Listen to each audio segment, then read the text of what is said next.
program Behind the News tekuleka kyekimu tutereze byasoba ne tukulaga ebikusike.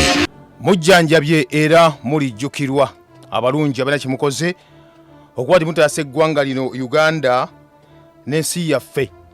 Tubaniriza taata mama kasobera nga otegedde mutima waffe atuwuliriza nti olunaku lwaleero weekend eyingiddewo kakati nno mugenda kubanga mulya ku nkoko. Tubuuza ekibuuzo, olidde nkoko ki eyo? Jo kubanga omwana wo yeri enkoko zetwogerako ziri eza GMOs oba enkoko ennansi. Tukutegeeza bulijjo nti enkoko eyokuba nti tulya gye tuliira ddala yenkoko gye twerundidde. Enkoko mugala nga tuliza ekulya ku maanyi ag'obulamu gennyini ag'obutonde. N'olw'ensonga eyo tulekiteeka nate mu consideration. Bw'oba ogula enkoko genda ogule ku nkoko ennansi. Bagiseeramu naye oba olidde bulamu. Taata oba olina okuba ng'okitegeera ekintu ekyo. Nammwe abaana twabagamba taata wagula enkoko ziri enzungu bukiyokiyo mumubuuze ekibuuzo mugwe taata lwaki otutta nga lukyali balamu nga lukyali bato. Tomanya ffenna takwatire wamu tujja kuzza nate okwagala okubeerawo mu bantu bonna bonna. Tukibe bulungi nti kati abaana abamu amasomero agamu kkiriza obagana biwako buli wiiki ewedde.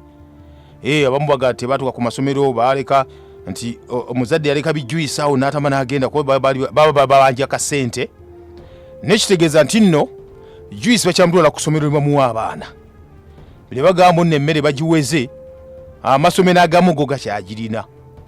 Akati leero era mugenda kudda ku masomero abasinga obungi ng'omwana omugulidde juyisi oyo gwe twogerako yennyini oli gwe baweze gwe badase okuba nti bayitayo ne mu supermarkets ez'enjawulo nti alimu obulwadde bingi nnyo ne gwe nagwe ogulira munanga abaana bo.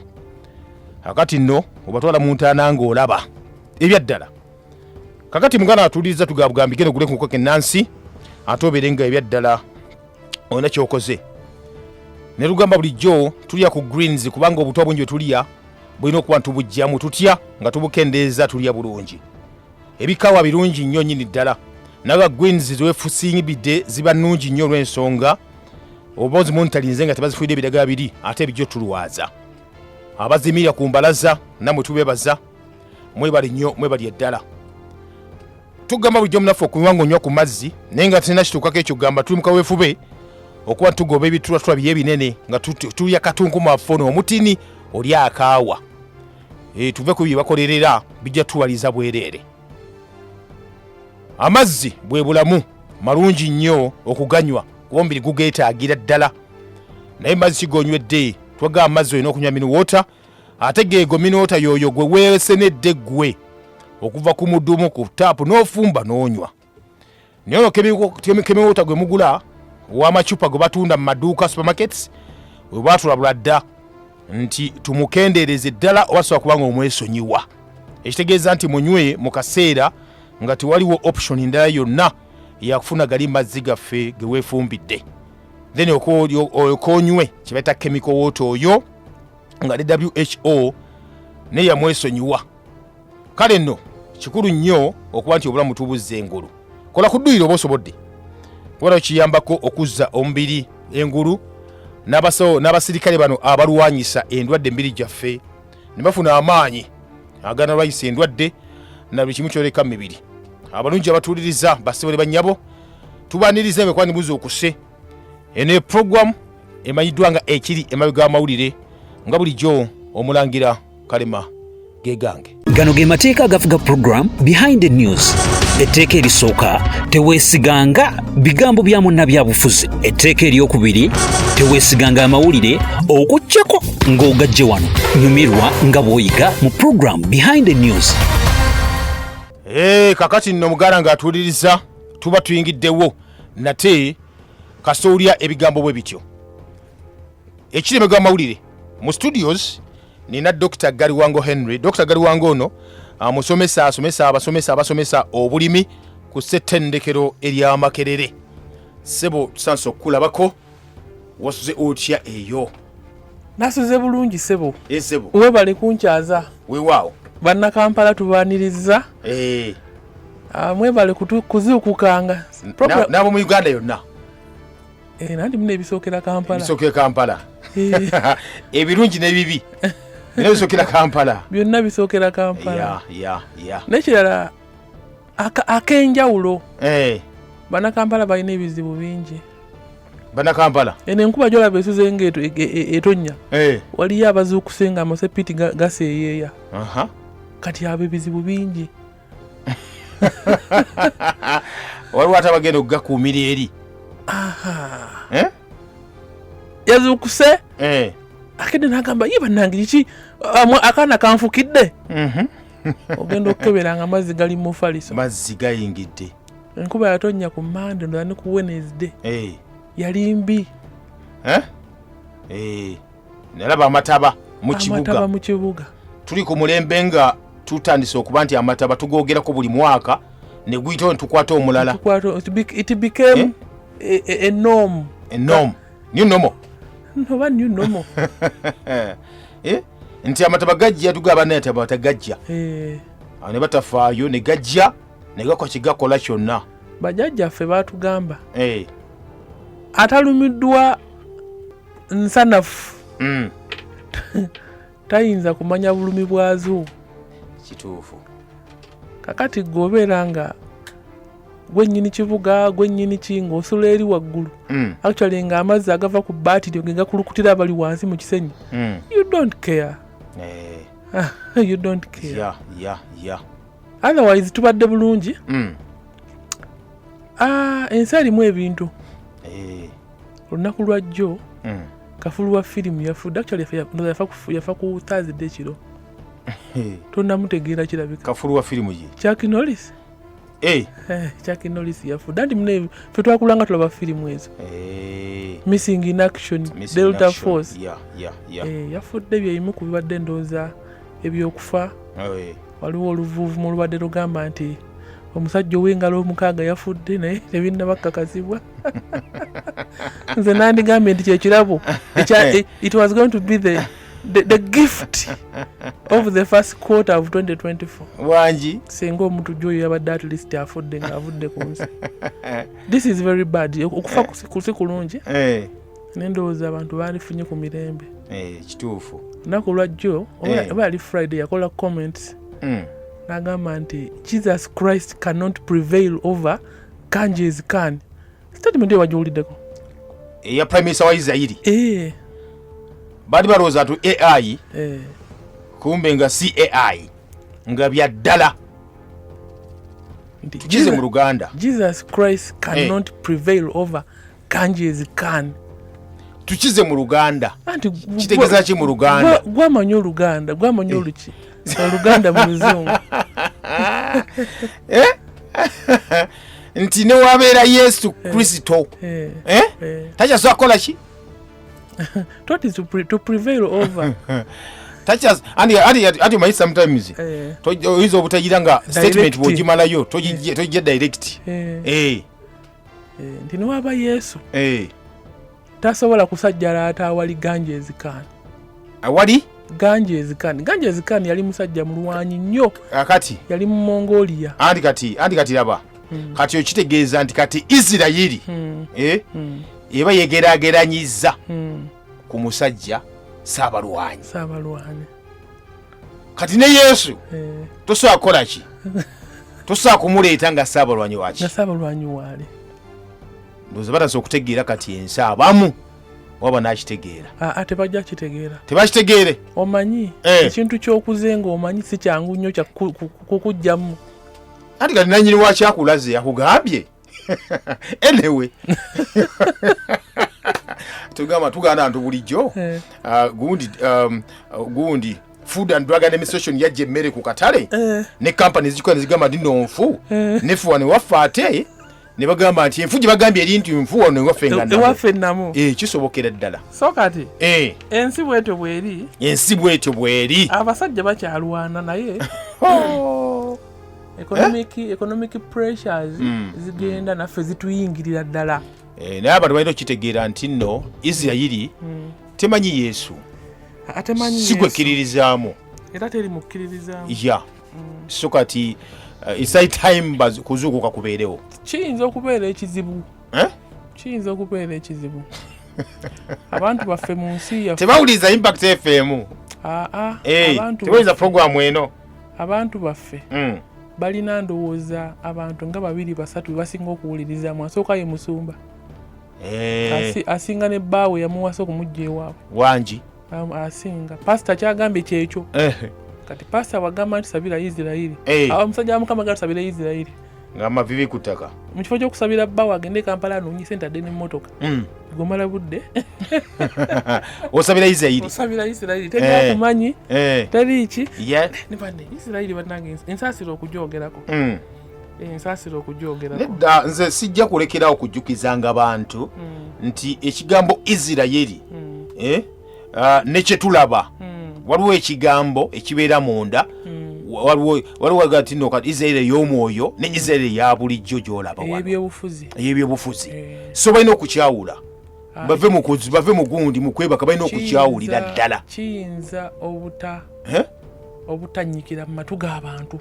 era ayamusoshuwa tekirinnyikira neffe tubagambye Isirayiri ey'omwoyo njawufu nnyo ku Isirayiri eyaki eno gye mulaba eno gye mulaba ya 1948 bagitonze obutonzi. Amerika eyagala ofuna munywanyi anaagirwanirako butereevu okufuutiza abasajja abalina ebyobugagga amafuta nga Uganda bali okuba bagikozesa okuba nga tuli strategically located kano bafuna wali akaliki strategically located kakati abantu bakitegeera ekyo tebajja kitegeera tujja kibagamba buli lunaku tenkubuulira they will never ebintu ebimu you just talk about them and move nobireka bulesi naye nga abantu tebali kivaamu. Ebibuuzo byakomawo ebya senior 6 byakomawo abaana bakola sciences ntukyebaliza Mukama wanagamba nti normally buli tuba tuva mu kulonda many times ebintu ebisooka bibeera birungi nga biraga nti we didn't waste the other 5 years. Yes.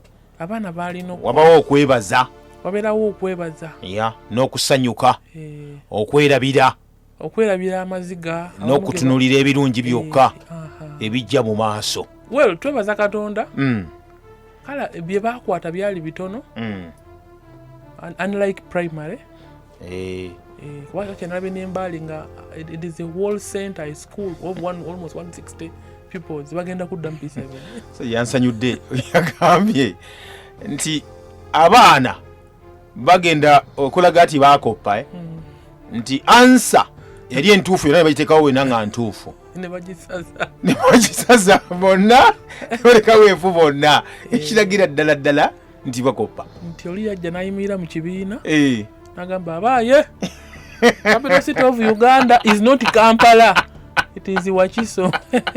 Bona ne basaza Wakiso.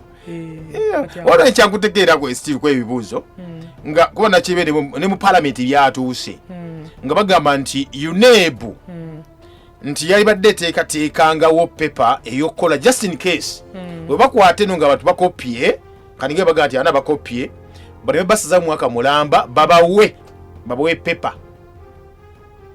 okiraba essomero likopa essomero liba likopye then UNEB instead of bano balinze omwaka mulamba bawe pepa ate endala remedial paper naye kati ekyo kirina kuyita mu parliament ate kati tomanya nabigendererwa nti sometimes oluusi baana set up kali nti nedda lindako lwaki obonenya UNEB kubanga lwaki omuntu waba akopya ebibuuzo n'omukwata nti akopya ebibuuzo kibanga omuntu ogamba nti omuntu mubbi omuntu bwabba tunenyani tunenya poliisi oba tunenya mubbi n'omuntu yalagala okulagajjalira ekintu kye naye omunenya mwogenda mu insurance waliwo kibayita contributory negligence nti sebo bakugamba wagasse kukubbibwa Ekyo. Kati yunebu. Yo oba oginenyezaawa. Kati yunebu wenginenyeza. Nti ku ssente zeesaba mu gavumenti. Yes. Yandibadde eteeka omusirikale w'emmundu ku buli ssenta. Ow'emmundu ku buli ssenta. Ne bakwata invigilator oba. Ne bakwata invigilator. Ate nga talina kuttira ku liiso. Nti n'essomero lya minisita gundi. Nga mwina ng'emmeeza etuulwako okulamula. Teyeekubira sayidi. Teyeekubira. Okay. Kati then omwana ye akopye. Gwe bakoppedde oba akopye. Ye n'okola ki? N'omugaa toddamu tomuwa kibonyezo kyakuddamu waka mulamba n'omugaa kanziremu kuwe pepa. Kakati ate awo omwana nnyinza omunenya ekitono. Lwaki? Kubanga omwana kibamusomesa kyakola. Kibamusomesa ate kibamuwa mwekizaamu. Nakyo era kyakola. Kubajjukira omwana abeera vulnerable. Akimanyi at that time baba tugamba nti what is the role of a lecturer? You are the author of knowledge. Kakati kitegeeza nti teacher ye author nti ye nsibuko y'amagezi y'okumanya kyo buli kyogamba omwana kyekibe kyakola. Ugakoppa ng'akoppa kuba kimanyi ali mu mikono gyo. Kakiba kigenda kulekawo abana abalala bagamba omwana bajja gamba kankoppe we banankwata banampa ekirala we batankwata empiseewo. Kakati ekyo bwe tuba tuzze ku police level tulina n'otwala omwezi mulamba nga tukyakubaganya ebirowoozo ku ngeri gye tugenda okustreamlininga obubbi bw'ebibuuzo. Ate nga indeed kirina okukolebwa okudda mu police level nti essomero bwe libba bwemala okukola investigation leakage yavaawa yava ku poliisi etuukira ebibuuzo yava ku motoka eno ereeta ebibuuzo okubiyita ku center yava ku wale gwe bayita scout yava ku scout eyalagajjala oba headmaster yeekobaana n'omuntu ono eyayuza ekipapula okugira abaana. Ebibuuzo bibeera bingi. Abaana tugenda kubalaba. Ate nga all those are all avenues. Nti ne ku poliisi ekumibwa ekibuuzo naye wabeerayo essomolo. Abaana bazzeemu okwetta. Eky'abaana okwetta. Owulidde yessenga aganya okutuukiriza obubonero bw'ayagala. Ate nalabe ku kibuuzo oba essomero lino litulinaanidde wano. Yali muyizi waayo. Okufuna obubonero. N'avaayo kati yadda mu ssomero ddala. Akabonero lwagaanyi. Anti mbadde ngenda obagamba nti enkola yakyuka nti edda bwe wagwangwa senior 6 olina okuddamu mu mwaka mulamba. Naye this time osobola okwebuzaabuza n'ogenda ku university n'otuula ekibuuzo kya Walukaga. Ekyabakuze oba kino ekikuyunga. Actually to me nze sikyayagala mwana adde na mu senior 6. Omwaka ogwo gwonoonye gubeera mungi. Omwana bw'oba nga ebibuuzo akabonero tekavuddeeyo genda okole certificate eyo. Obeera ku university kale of course gwe muli munda oba okimanyi abana ebibuuzo byaganda naye abakula bagamba ali ku university asoma naye ng'oli ku bridging ya oli mu kugattawo omale okole course gy'oyagala. Kituuseewa pressure eva ku mwana eva ku bazadde eva ku ssomero eva mu mikwano. Omwana watuke okukola ekyo ensi edduka speed. Kitegeeza ki? Buli lwolagajjala bwoti bakulese. Tojja kulinda mwaka kuyitako. Alisti wejje mu budde. Oleme okuswala. Oba genda osome ogattewo. Okay. Leero abazadde abamu nga wiiki ewedde bagenda kulambula abaana. Visitations zituuse. Waliwo of course yaŋŋambye nti baba emmere bakyagitwalira ddala ku masomero. Kuba oli yagambye nti nno yagende n'aŋŋamba nti nno nkubuulira ebyaddala abaana baffe balya bubi ku masomero. Y'ensonga lwaki bwe bagamba nti amasomero agamu gaakirekawo nti omuzadde waba asobodde afumbe ku mmere agitwale ku ssomero baliiseeko ku baana baabwe. Agamu gaagirekawo agasinga. Enkola y'abazadde okuleeta emmere abamu baagirekawo abamu baagijjawo ate ne bagicommercializinga nti ogigula bafuna service provider ajanga buli kasuwani kagumu kitundu. Yes. Essomero nga linako 5000. Yes. Omutwalo gwe gwa service provider. Kalinga akakodyo akagira nti yalireeta ekiteeso ekyo yali mabega wa kino okufunamu. Amasomero? It is a business, it's no longer a service. Anyway. It's a business. Kati buli awali chance. Wazungu wachita extortion. Extortion mu Luganda kyeki? Kuba extortion kuba nga kugira kubba bantu. Kuba kunyagulula. Kunyagulula as if kunyagulula is like someone has kunyaga then you also do the kunyaga. Adi anyagulula talaba temulaba. Kati si kunyaga na maanyi physical but oli akunyaga si physical takwata kotakola kito mulaba but nakubba oba nakujjamu kyayagala. Mu 2022 2023 waliwo police waliwo essomero lyaliyisiza police nti abazadde temudangamu okuleeta emmere kubanga emmere gye muleeta buli omu agifumba bubwe. In the process noleeta emmere ate omwana n'awaako mwana munne. Kati bwe banga first child yalwadde ne second child ne yajja kulwala. Netugamba okay, that is okay. Naye ate bwe kutuuka ku service provision mu masomero nti era emmere bagikola ng'enne yatoninnyira. Butereevu. Aba service providers abo bafumba bubi efumya mu kaveera. Bo ne baleeta emmere. Kyokka bagiguza abaana baffe baliye balwale. Then who is to blame? Bakubira essimu nti omwana wuuna alwala otukeyo ng'omwana afudde. Cases bbiri abaana babaziise wiiki ewedde ndowooza. Cases bbiri. Ate essomero lyo it is just it is my neighboring school. If that is the right English. It is essomero. Ntambuzayo na bigere. Kakati bye bituddamu byebyo. Omwana byalidde tobitegeera mbu service provider. But your bank service provider mama naaki. Naye ng'ate enkola entuufu. Olw'okuba omwana ono jjukira emmere Abaganda bagamba nti Oluganda kulya. Yes. Emmere eno ebondinga. Butereevu. Egatta. Omuzadde because omwana aba amaze almost 2 months. Abaana bagenda first week of February. If not second week of February. It's now coming to 1.5 months. Omwana talidde emmere. You feel, let me make a good meal for my child. Ntwalire omwana wange emmere alyeko. Yes. Only that nti buli omu alina engeri gyagi preparing that is the fear. But me I would suggest nti if it is kufumbira baana mmere let it be done yes. Naye omwana wo mukugire nti wadde alina mukwano gwe atya tamala gali alya. Neffe nga tubannaye waliwo n'ekintu kyogamba tomala gali alya olina mukwano gwo ku ssomero. Bafumbye enkoko bakoze ekina mwewaano mugati gundi nkwadde ku mmere alina kuwa ku mmere ne mutire wamu. Humanistically nti mu bwobuntu that is very good. Kati ani yalinnya mu kye bayita oluwombo asobola okweteekerawo akatale ajjewo kiri kuba tukirudde kati kaali katale. Oŋŋambyeko nti leero mulina school day. Nange nina vidiyo olwaleero. Naye kati kino nkikubuulira nti ne bwe tukola meetings mu masomero kati director nyini somero atula ne headmaster n'atuula naki n'abasomesa nti these are our suggestions tugenda okussa ku table tugenda kubuulira bazadde whatever they want to tell us is hell tetugenda biwuliriza but tugenda ba platform bogole but this is our position.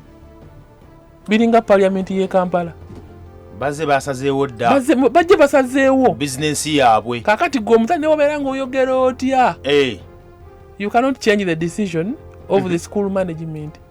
Ate akakodya akalala abazadde abali eyo nti mugenda mu lukiiko ne mbeera nga abaagala okukuba ebitulimba mu what the school is proposing. Kumbe there is 1 or 2 parents be bayiseemu dda nti wamma muzadde you come and proposa nti omuzadde X ajja kujja ayimuke bamuwa akazindaala ayogere abeere ku saidi y'essomero ekiri emabega w'amawulire. Program Behind the News tekuleka kyekimu tutereeza ebyasoba ne tukulaga ebikusike. Akali wetuli amunafa atuuliriza ekiri emabega w'amawulire munafa ali eyo. Tuli mu kwogera ku nsonga ekiri emabega w'amawulire.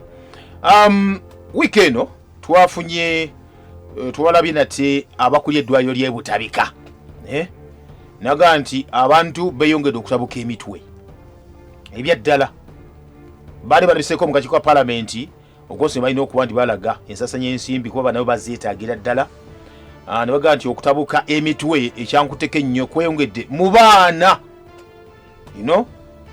mu baana yimuko bye bawadde abazadde bateeka enninga ku baana mu byensoma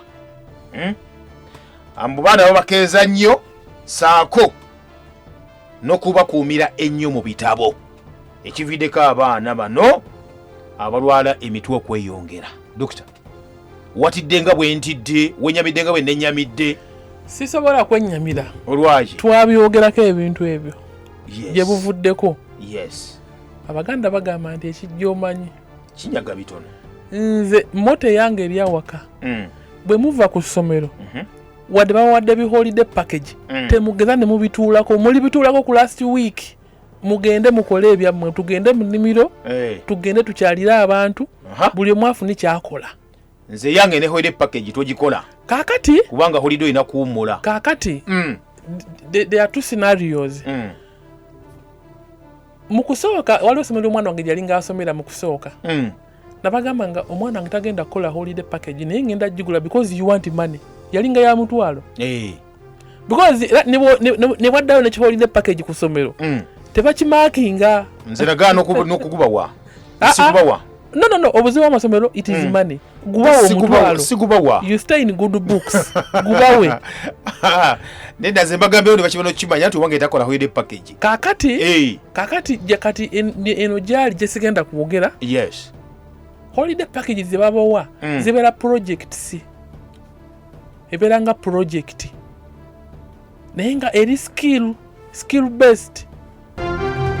Okay, tukomyewo. Bulamba tuwe tuli kati. Balenga manti batukuttemu. Why? Byonna bisoboka. Byonna bisoboka.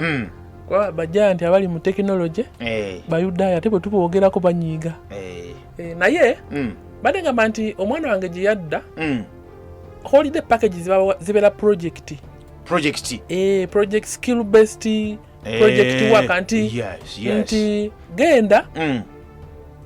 Ogule eŋŋaano okolemu daddies odde nazo ng'otulaze ne process gye bakozesezza.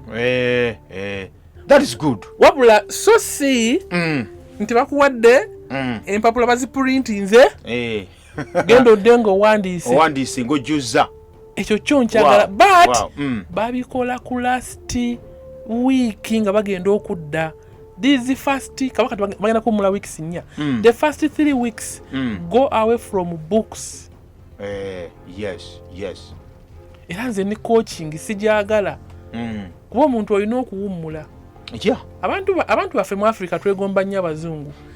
Many times abazungu kale of course abajja mu Africa babeera n'ebigendererwa bingi naye mulimu n'abeera bazze okuwummula n'amala eno weeks 2 weeks 3 nga aliayo wansi mu national park. Gwe muna Uganda obeera Masindi naye toyingirako na Mission Falls National Park oyitako olengera nengere oba okulaba obugabi obulaba mpozi ovuga oli mu taxi bakutwala kati waliwo kye bayita reset system reset nosooka n'oddayo neweetereza neweerabira neweekolako service. Kaakati abantu baffe abaana baffe babeera omusomesa erya mu pressurizinga kusaawa 11 azukuse kyokka n'abakaana bano ababeera mu school bus 11 azukuse nze obwana obwombusanga nengamba kumakya ati oluusi oba okyebase n'ogiwulira school bus ne zituyitako. Bawo embeera waliwo almost 6 schools and all of them are big schools. Nizo zonna zisomba abaana ziteka basomba saa 10 kitundu zeetwoloola. Naye kinyumira abaana first of all balwawo okutuuka kuba kati obeera ku school platform bagamba bannange abazadde begundi baseefudde mutulindeko abaana bajja tuka saawa 3. Kati saawa 3 and yet ku saawa 10 alina okuba nga zokuse omwana wa myaka 9 10 iyo brain eba ekyali nto. Actually abaana abato beetaga nnyo okwebaka n'osinga abantu abakulu. kubanga the more the brain rests the more it resets. Kale bakulaga kivuga ntino kiri ekyabazadde omuzadde n'agamba nti omwana akola we mu kilaasi tumucoachinge omwana n'ava ku ssomero ne muzza era mu ssomero extra damage and that might even explain lwaki nono omwana ono yesse eyakoze obubi neebu. Yes. Omuzadde akusuubira mu kirala akutadde mu seereza coaching naawe olaba kirala kati okwaavoidinga shame and that kind of torture wejje mu budde banenye mulambo oba olazeewa gwamanyi kibi nnyo. Abasomesa okuba abaana baina okuba abaana kulungi naye ate it has to have a control. Omwana okuba olaka video kali katambula washenyaga okuba nti omuzadde yatuuka omusomesa ate yeetonde mu maaso g'omwana kakati ate ekyo kuba nze nali mbuuliza I came to know the school teriri wala lituli kumpi nnyo wano wetuli naye enkuza ate omwana gye baamukuzaamu yalimu ekizibu n'omuzadde yalina amalala. Omuzadde yalina amalala wositukira ogenda ogambe wandiika ebbaluwa wetondera omwana wange gwe ng'omuzadde. Some parents feel they are bigger than schools. Because maybe you have a good office somewhere. You can't be, by the way, you can never be bigger than an institution. Yes. Era oyo omwana anyuma okukolako study fall up musana sugitala ngutino study newetegereza omwana ono alibeera atya kuba kati ekyo ekyamuteereddwamu kimuwaga nti nze sigambwako. Omusomesa oyo yabadde humiliated. Anyway, kale of course nsinapa mu busomesa obw'abaana abato naye I would not do that mu baana abato. I lose that job, I move away. I lose that job, I move away nenga siswadde maaso ga muzadde. Actually omuzadde alina kukwatagana na musomesa okuza omwana. Wabula ate bw'obeera nga oli nnyo ku sayidi y'omwana kwegamba omwana abeera ali mu nnyanja nga tewali eryato teririiko nnanga omuyaga bwe gujja because ennanga already ogihumiliatinze. Ennanga is the teacher. Kati obeera nga omuhumiliatinze that is disaster. Agenda kuvaamu ki era oyo omwana era yayinza okubeera ku one of these cases eziyinza okwekolako obulabe gye bujja because it keeps haunting. I know. Report eyo mpozi kyakyenyizo gyogerako nti si baana bokka n'abantu abakulu. Tunuulira ono omusajja w'emawokota ge baakuba akaluluna ne yeekyanga ensi neyemutegeererawo n'ajjako amasannyalaze n'akola ki kanso nsibambi. That was not normal. Okwekyawa bwe tuba twogera ku kye bayita emotional resilience nabako mu Luganda. Emotional resilience bwatosobola kubeera nga osobola okwefuga eyo nayo it is part of mental malady obeerako ekirwadde n'ogenda n'oyogera ni n'abaana bange babeera bulaya bafuna manyi bukadde 8 biki naka n'okugjayo ebyewaka n'obibulira abantu obwo bubeera bulwadde. It is a mental problem wadde oba agenda afuna bwaminiso baki yamanyi nenze nkyogedde bubeera bulwadde. And kubanga bwe tuba tupima obulalulalu tetugamba nti sigamba nti nono akuba amayinja naye obutaba na kkomo is an element of bulalu. Obutaba na kkomo tosobola kwefuga tosobola kwekomako ebintu bino oba sometimes tulaba tuyinza okulowooza nti bivano kati omwana yabadde akwatibwa atya because abantu baffe balina okumanya abazadde ng'akalowooza abaana badde bakwatibwa batya omwana edda batugamba nti omwana wa community era waliwo n'olugero olugamba nti oba omwana takuzibwa mpya oba lujja lumu takuzibwa nnyumba emu omwana wa community ebyo byali byaluli. It is okay embeera ekyuse ate later ne batugamba nti ate abaana ba gavumenti nayo ogona gwe mugundu it is a movement temwana wa government naye abazungu bagambanga nti charity begins at home. Of course charity tekitegeeza nti oba mpisa biberamu ebintu bingi nnyo okugaba okwagaliza naye ekintu kino kirina sookera waka mu mwana abaana bagamba nti omwana asiita oba omwana alina ettigi atibula oyo omwana bwebanga tomufuddeeko yagenda ofuuka ono agenda okuleetera omuzadde okukola ki okwetonzesa omusomesa mu maaso ge omwana olina okumulaga nti kino si kirungi. Abazungu era bane bali balina ebizibu bingi. Abazungu bwe bamu kubasinza okundoza okuviirako Paulo wangu namugongo simanyi nakumanyi bamu kubasinza okuviirako ndooza ensi eno okukola ki kuba kati bo omukazi oli gwe bagamba Alice Beira nti yagamba nti muteekeewo excess freedom abaana babeere n'eddembe nga tebakwatibwako naye ng'ate abaana obutakwatibwako it is killing the family. Anti kireyagala omwana afuna eddembe ly'amaanyi nnyo ate omuzadde yaffe family ebeere ng'efiira ddala.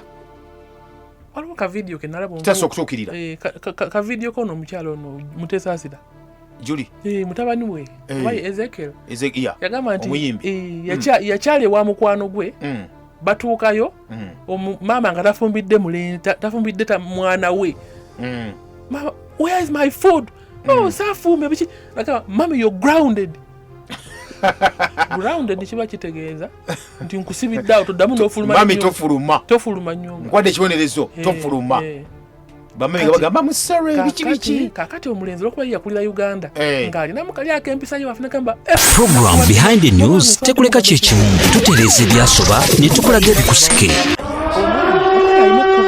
kuno kulabula wano we tutuuse kati tutaasa nsi yaffe bw'ow'emmeeme ennafu n'ow'omutima omubi tosembera era kakkana omuli w'enkwe naawe atayagaliza bwasekanga akyali muto wamma mmwe abaagala obulamu n'ensi yammwe tusembudde yasse omuvubuka kiba kyegandi abadde mubbi gwe bakubye ekiboko wamusibye wamulabye sigana kubyongerayo yes bakira ne badduka ku kyalo badduse ku kyalo kati amagezi gazze luvannyuma amagezi naye kati abazadde tukuze abaana bulungi omwana saako feesi embi si buli kimu nti kyasaba nti ogenda kimuwa to me that is my African way of raising kids tubeera mu nsi ndala fabakopa ebintu ku social media eri nsi ndala endala nnyo nyononefu nga bw'okiwulira nyononefu tena kyegenda tuyamba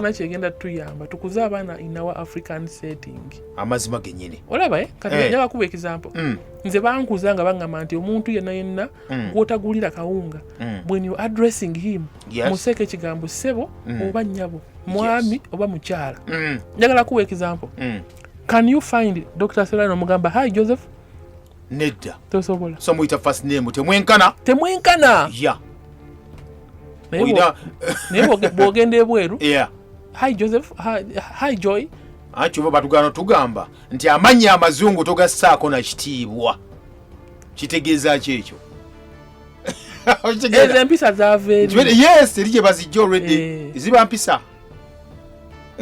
empisa za bazigyeri ngeri gye beeyisa fe yaffe empisa yaffe wano mwami Serwadda mwami Kalema tekiriko mbu ati kigamba ne masomero tuli bamasomero bagamba first name togisaako mister kakati tuddayo olweri twetereze nga abazadde amazima okay obudde bwo butambula bugenda tulina eddakiika 2 tube nga tuva wano naye nga tulina okubyogera okubuulira abantu abazadde tubagaye beetereeze bannaffe abamayifu wano muogwa awo wengwa bazzeemu ne batugamba ne batulabula eddagala lyebawera ku katale abantu bakyalikozesera ddala weriri katale bulungi nnyo ko baaliwera eyo emboozi nayo twaginyumyako zaali program zalinga 2 naye mbasomera olukangaga lw'eddagala eryali effu nga terikkirizibwa mu ggwanga Uganda naye nga liri mu container village bantu baligulanga abagula ensenene batuwuliriza nze olunaku lumu nali mu lukiiko olw'abalimisa afande Joshua Muwanguzi akulira Operation Wealth Creation yes nangamba sebo nkuwuliriza gw'omusomesa abasomesa ebyobulimi nkuwuliriza manyi ne gy'okolera ne gy'obeera mmanyiyo nengamba okay message yaffe etuuka so kati ekyo kinsanyusa nti bwabange eddagala erimu baaliweze ekyasinza okunsanyusa bayo kati eddagala lino lino eritta omuddo parakwati bamwogeddeko ebika biringa ebika bitaano jjukira amadagala gano obanga okola eddagala olituuma erinnya depending on your company oligula n'otuuma kyoyagala n'olituuma erinnya nga bwogamba nti parakwati my company name is Galiwa ngamba okay Galikwati oba kale kwati kati parakwati bamujja katale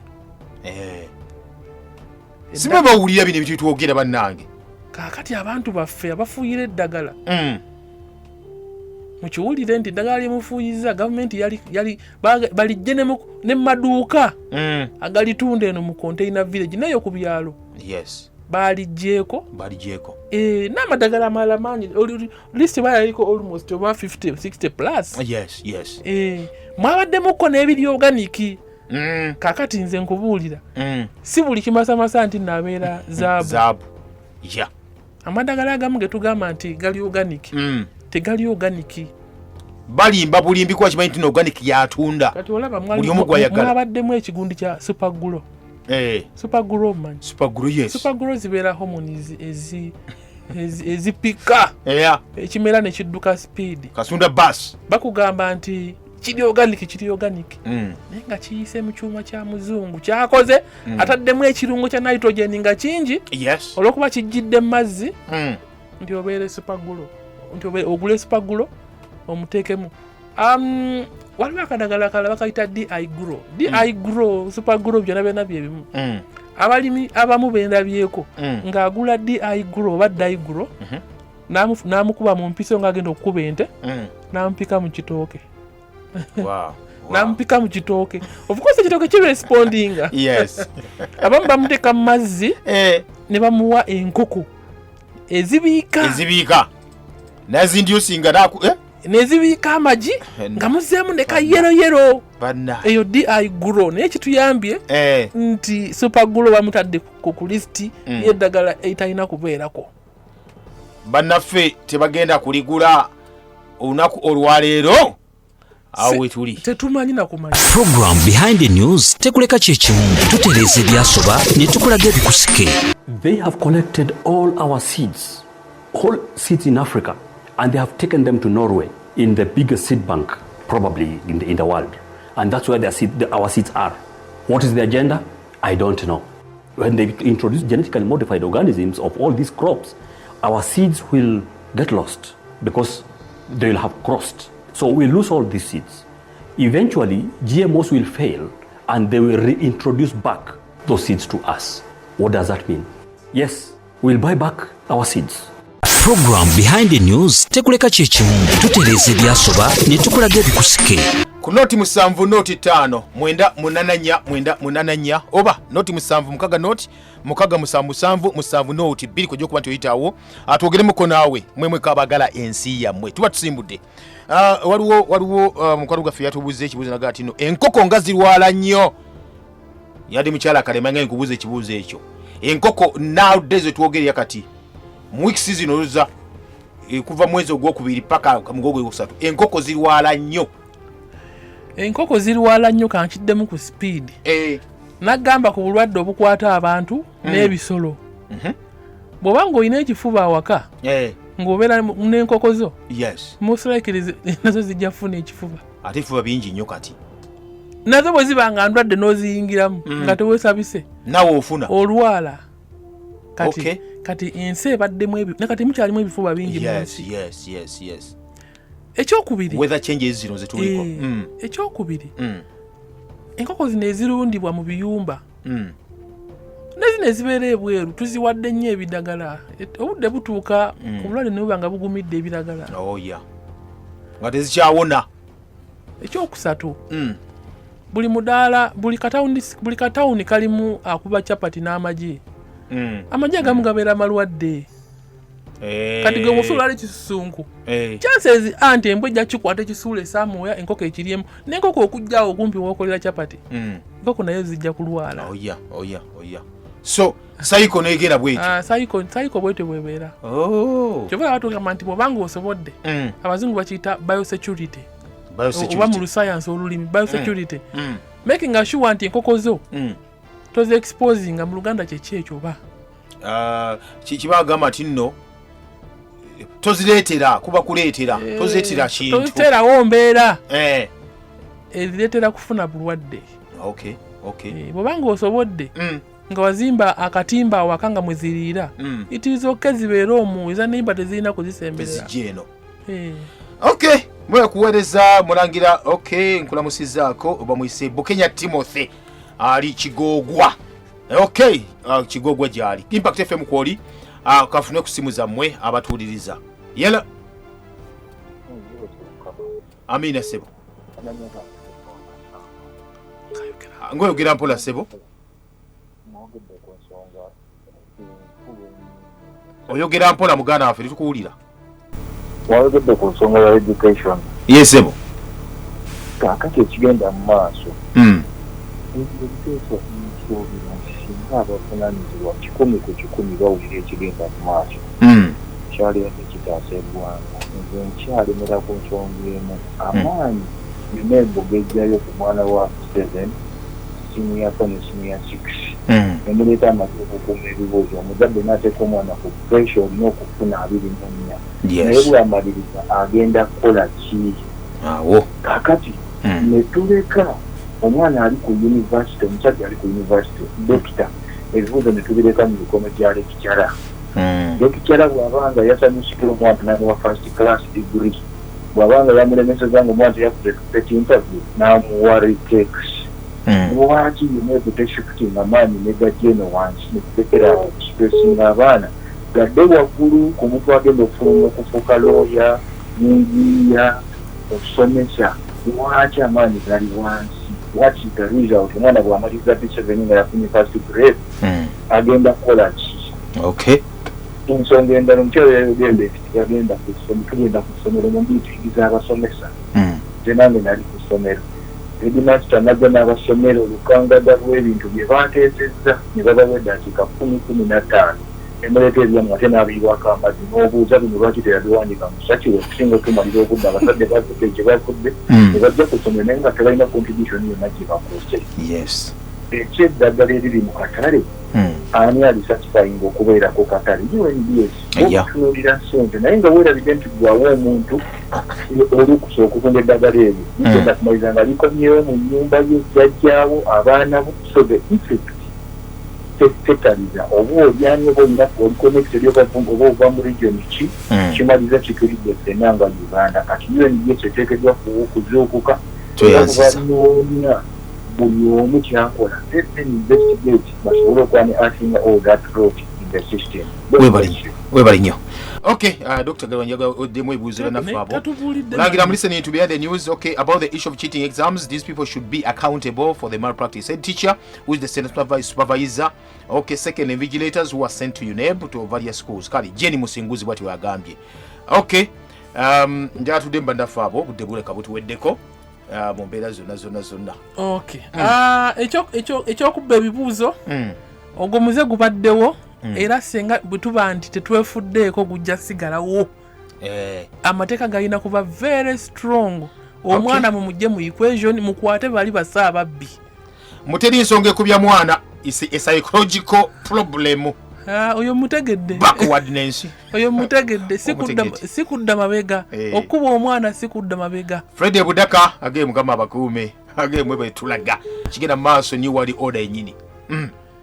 Omwami agambye nti twaki tetusasira ku university. Yes. Eyo debate yaliwo nnyo kuva dda. naye n'ogeza n'oleeta UNEB. Okay, sina UNEB oba eneebeera ki which body nejja nti ye regulating university exams. Ate ojja kuba obyonoonedde ddala. Sibulaba doctor. Muganda wange Dani angambye nti n'omuntu eyeesoma nti naguze eryate eryakabenje naye abeera ayolesezza bulwadde bwa mutwe. Okwewaana ekisukiridde. Olina kwewaana komawa. Abantu be balina okuwaana. Kasajja agambye Mulanga doctor talk about the things they put in boreholes. Tulidi byogerako ebirala ndowooza. Kale. Bannaffe mbeere bulungi Mukama abakuume. Ebyaddala. Tugenda okuddaana ku Easter Saturday. Tumaleko omwezi. Actually omwezi this is the last program mu mwezi guno. Butereevu. Tukoma olinga tutandika. Sinaakulaba ku nswa gundi. Enswa ensejjere empawu bazifuuyira gwe mwezi gwazo bane mbeere bulungi bazifuuyira dda abantu tubategeera. Program Behind the News tekuleka kyekimu tutereeza ebyasoba ne tukulaga ebikusike